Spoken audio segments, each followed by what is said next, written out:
Hi, thanks for joining me. Well, it's a beautiful, beautiful sunny Sunday in West Wales on the side of a mountain. You can hear everyone's chainsaws going. Mine hasn't been going because I've already done all the sawing, but you can hear them singing away. It's the time the countryside really starts working out. Now this is the Stihl. Don't know if you can see that because I'm not looking in the camera thing, but maybe Stihl FS80 AVR. I think that is definitely FS80 AV something. Electronic, I guess. Now then, I bought this in an auction sale. It came with this. It's got a brush cutting blade thing as well, stuck in there, nicely guarded, and some bolts there to attach it with. And the thing about this is, I don't know, it seems okay to me. It doesn't run, but it doesn't look like there's too much wrong with it. But at this auction there were lots of farmers standing around, and they're old boys who've been farming since the 1950s, mostly on a small scale, and they know this stuff backwards. And it's a Stihl, which is a good, you know, pretty well guaranteed to work if it's a Stihl and you put the effort into it. But it was only £2 and none of them bought it, so I bought it for £2. And they were all standing round laughing, so I don't know, there might be some kind of mysterious bad thing, mad thing wrong with this. But it seems okay. If I put my thumb over there, because it needs a spark plug of course, the lead's all there. If I put my thumb here, there's definitely quite a bit of compression. So maybe the thing to do with that is get a plug and have a look, but first I want to clean it up a bit. There doesn't seem, let me just tilt this to the camera a bit, there doesn't seem to be much of a carburettor, but it's a much older kind of carburettor than the one I'm used to. As far as I know, all that's missing is the air filter, because we've got this here that opens and closes for the, you know, to adjust the choke.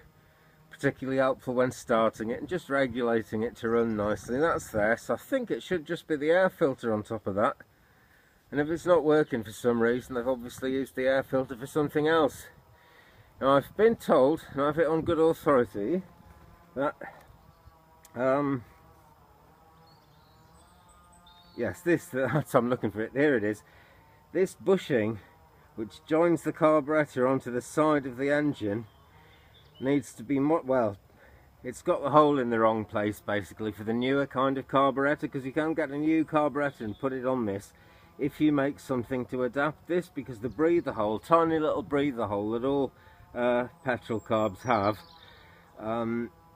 is slightly in the wrong place for the new carburettor, so there has to be another plate go over there with a hole in it. That sounds like a bit of a, well, not too much work to do, but it's something that needs careful thought and planning, so I'm not going to leap into that. But over the next few weeks I'm going to try and get this going.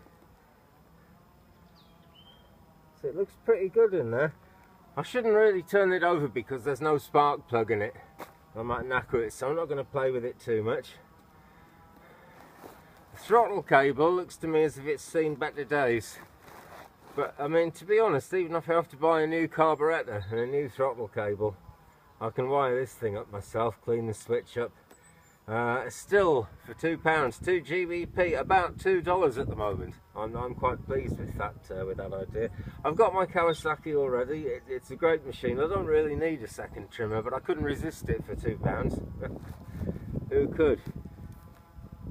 So I've got the throttle there. And the run switch, kill switch, whatever. So that's stop. Better leave it in the stop position for now. It doesn't look as if this latches anywhere, because you kind of need to prop it open a little bit to start these usually. Have to figure that out. It's got to be a while. Probably put a plastic tie on or something, just hold it back till I see where it wants to be, and then I can make a wedge to fit in there for future times. I really don't know if you can see this very well. I hope you can. I'm trying to keep it roughly in shot. But it's so sunny at the moment. I watch my videos back and I laugh because time and again I'll say, oh, I don't think you can see that there, and it's because I can't see it in the viewfinder because of the sun glaring on the viewfinder. And when I come to edit it and put it online, you can see perfectly. So I'm going to try and stop doing that, but maybe you can't see all of this. I hope you can. This one I really don't know, just because it's so small, but supplied by Western Farm Implements, Wales Limited, Newport Bridge End, quite possibly Cowbridge. No, Gowerton, that's it, near Swansea. Alright, so it's kind of South Wales born and bred, apart from the fact that it's a Stihl. Oh, that's quite appealing. Let's take a look, actually. Let's take a look at this end. Somewhere in here, there really ought to be, somewhere around here, there should be a place to put a tool in to kind of lock the spindle so I can undo this and have a look at it. Because it does come with this brush cutter thing, and apparently one of the farmers, when he finished laughing, told me that there's all the nuts and bolts in this little bag to attach it with. Whether I'm going to want to do that or not, I don't know. But this could be interesting. These heads don't last forever, I will say that, and I'd be amazed if it works really well. But that's, you know, it's just one of those things. If I bought a brand new Stihl, the head would wear out after a while. Maybe I can get a bump and go head for it. Make it a bit quicker to stop and, or rather, make it a bit quicker to keep on cutting without having to keep stopping and changing things. Oh, I do get into mouthfuls, don't I? Look, looks like it takes about a 2.5mm cord on there, waving it around wildly, so at least at some point it'll appear in the camera. So, what else have we got? Kickstand thing here that it holds it upright on. Tank's nice and empty, thank goodness, because it's not good if they've got old petrol in them. Petrol rots. And this, I don't know if it's original or not, but it's certainly the right kind of Stihl colour. No, it can't be original because it's tied on with knots. Kind of a haversack strap of some kind. No, I think that'll be cool enough to hold it on with and use. Right. Now then, let's turn the camera off and see if I can find a spark plug for that. And as luck would have it, I can't. I don't really want to take the one out of my Kawasaki.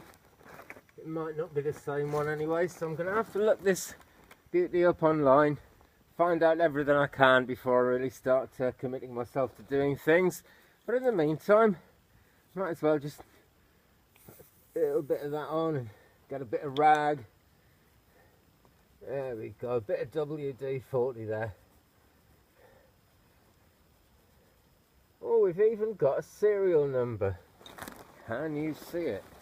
Right there, serial number, that is 1345970. No doubt that'll tell me something. Oh, I love this orange coloured Stihl paint. It's worth £2 just to have something this colour. At least it's this colour in places anyway.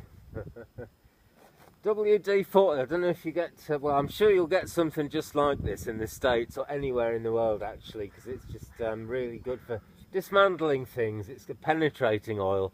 But people use it and they feel that they've oiled the thing then. It's an incredibly thin oil and it drops off very quickly. You know, once you've left the thing and done it up again, it's not very long before that joint is dry. So it's not really for oiling things, but for getting dirt off and just for generally penetrating your way in. If I get some awkward nuts and bolts and screws and things, I shall use it for that. Yeah, fabulous stuff. Well, I think I'm going to call that a day for part 1. I try to make longer videos than this from time to time, and I'll try and do a longer one once a week. Like yesterday, I uploaded another wood turning video, making a wooden knob for my kettle lid, which had broken. And part 1 came up this morning, and part 2 is right behind it, but won't be live until 7:30, 8 o'clock maybe tonight. So it does take a long time, so I'm going to keep them short. I better stop talking about that actually for a start, because that's one thing. But I'll be back soon. Stay tuned for part 2. Keep it Twig, brother. Please like and subscribe. If you subscribe, you won't miss anything. And leave me a comment if you want. We'll talk about it. I'll be really grateful for anyone's wisdom and knowledge about these things in the comments below. Okay. Thanks very much for watching. I'll see you next time.